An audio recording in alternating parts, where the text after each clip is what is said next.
strategi-strategi untuk membangun kembali diri dan jalan tentang harapan. Nanti silahkan kamu pelajari satu-satu. Yang pertama, biasakan self-talk, tapi yang positif. Ngomong sama diri sendiri yang positif-positif. Jangan sering dimarahi. Banyak orang suka marahi dirinya sendiri. Kalau gagal kan kamu selalu memarahi dirimu. Ada yang gak cocok kamu marahi. Saya kecewa Pak dengan diri saya. Harusnya saya itu rajin tahajud terus. Sekarang kok begini saya. Sekarang kok males ngaji aku. Jadi kamu marahi terus dirimu. Lebih enak lakukan self-talk yang positif. Wah, sekarang saya lebih merdeka, lebih bebas pada kayak dulu. Maka sekarang saya harus milih yang baik-baik. Nah, itu self-talk.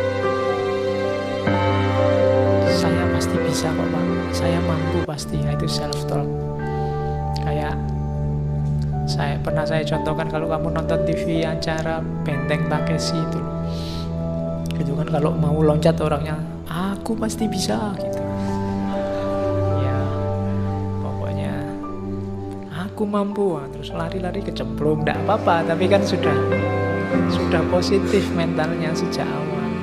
Jadi lakukan self talk yang baik. Jadi misalnya kamu mau ujian masuk ruang kelas itu, aku pasti bisa. Begitu baca soalnya langsung lulus.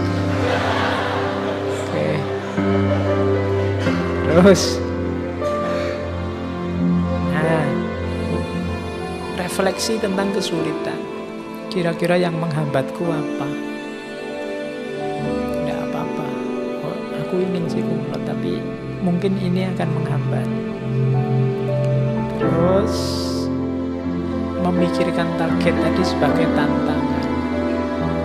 Jadi kamu punya harapan kan? Jadikan harapan itu tantangan.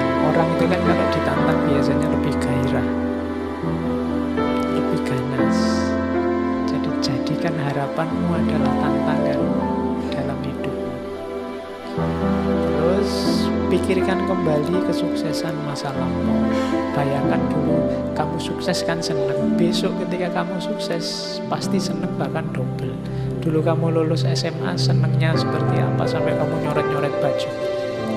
Kamu lulus S1 lebih seneng dari itu pasti. Besok lulus S2 lebih senangnya lebih tinggi lagi, apalagi S3. Nah, itu kan membayangkan kesenangan ini akan memotivasi. Terus coba dengarkan cerita, baca cerita tentang orang-orang sukses. Berteman dengan orang-orang yang bisa share tentang tujuanmu tadi. Itu akan membantu. Cari role model yang bisa ditiru. Kalau cita-citamu jadi dokter ya cari dokter yang bisa ditiru. Kalau mau jadi dukun ya dukun yang bisa kamu tiru. Kalau jadi yang bisa diimitasi.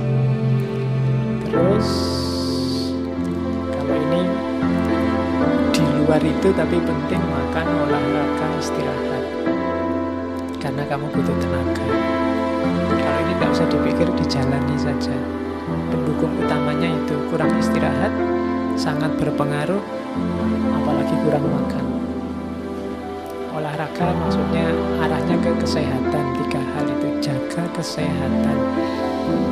Yang selanjutnya menurut saya perlu dilatih tertawa pada diri sendiri,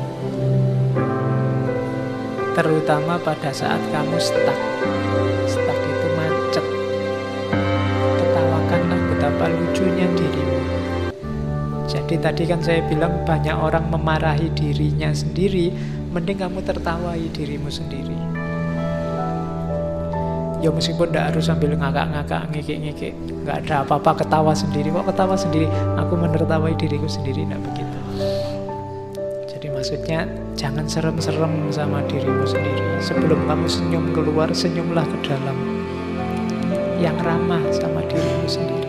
Kamu sama dirimu sendiri nggak bisa ramah, susah kamu ramah ke orang lain. Jadi latihan tersenyum sama dirinya sendiri. Cepet-cepet kembali ke khitoh, kembali ke orientasi kalau stuck. Kadang-kadang orang itu kan banyak peristiwa yang membuat kita nyeleweng dari jalur, ya cepat-cepat kembali. Tidak apa-apa kamu memberi hadiah pada dirimu sendiri untuk sub-sub tujuan. Misalnya saya ingin besok kumlot, semester ini bisa IP 4. Wah, ini syukuran, ini ngasih hadiah. Kalau kemarin di angkringan cuma 1 bungkus, sekarang tak kasih hadiah 2 bungkus. Nah, itu namanya ngasih hadiah diri sendiri. Tidak apa-apa, sering-sering main gitu, ngasih reward and punishment dirinya sendiri. Terus mendidik diri untuk keterampilan-keterampilan yang dibutuhkan, itu pasti. Ini tips-tips untuk menghidupkan agensi, menghidupkan dirimu dan jalanmu menuju cita-cita. Terus yang mempengaruhi harapan itu jelas dukungan sosial, religiositas. Kalau masyarakat sekeliling mendukung harapanmu, cita-citamu lebih mudah. Orang tua, saudara, guru, dosen itu bisa mendukung, bisa kamu manfaatkan untuk mewujudkan harapan. Yang kedua, religiositas. Ini juga bisa mempengaruhi, bisa mendukung kepercayaanmu pada Tuhan dengan mendukung kamu. Mungkin kamu agak merasa kurang mampu, tapi dengan Allah bisa, ada Tuhan yang bisa membantu. Itu kan bisa mempengaruhi harapan. Kalau orang yang tidak kenal Tuhan atau tidak percaya Tuhan, apa-apa kan disandarkan dirinya, sementara manusianya terbatas, banyak kekurangan. Nah, itu lebih susah. Tapi karena kita punya Tuhan, lebih mudah. Kemudian kontrol, kemampuan kita mengontrol harapan, itu juga mempengaruhi harapan kita. Ada batasnya harapan itu, ya. Kamu sadari apa tidak? Harapanmu dibatasi oleh pengetahuanmu, pengalamanmu, lingkungan hidupmu, dan kemampuanmu. Itu pasti.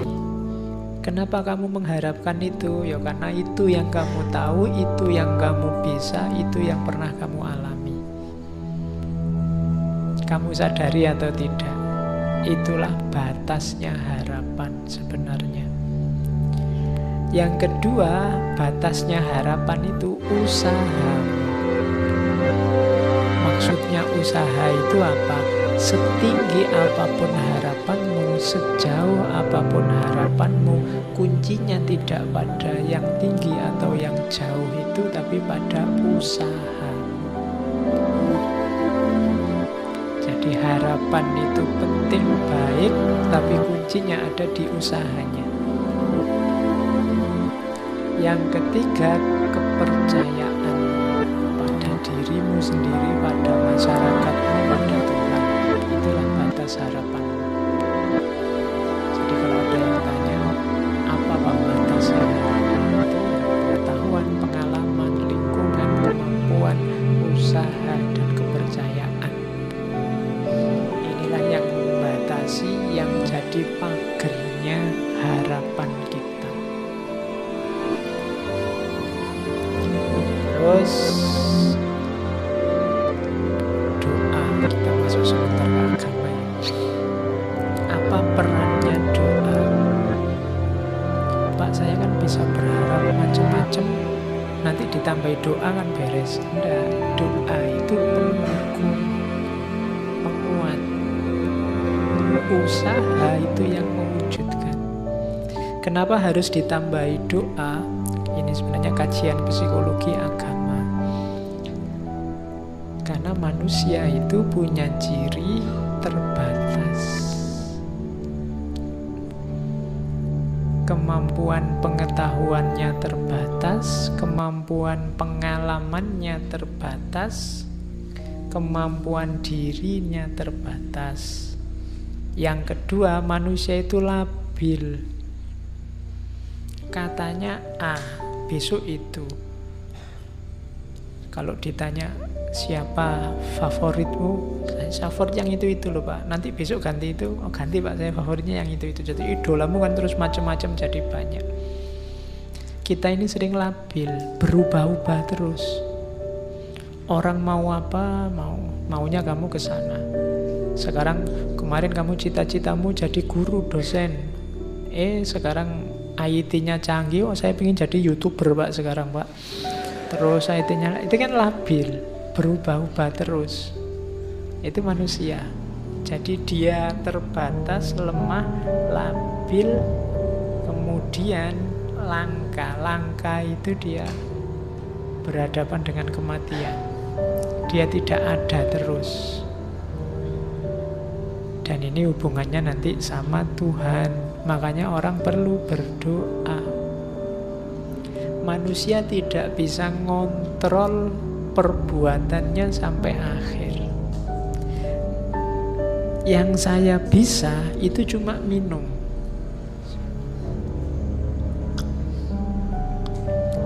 Tapi hilang atau tidak rasa haus itu aku tidak kuasa.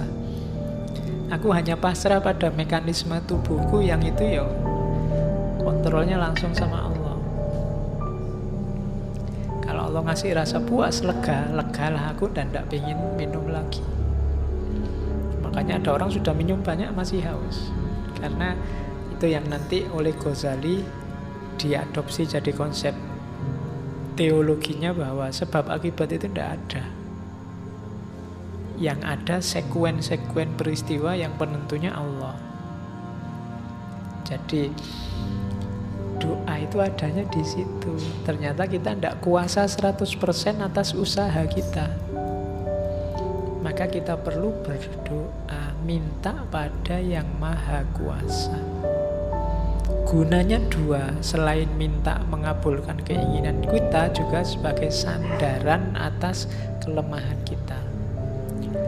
Tadi di depan ada teori bahwa harapan itu paradok, tapi kalau ditambah doa, paradoknya bisa hilang.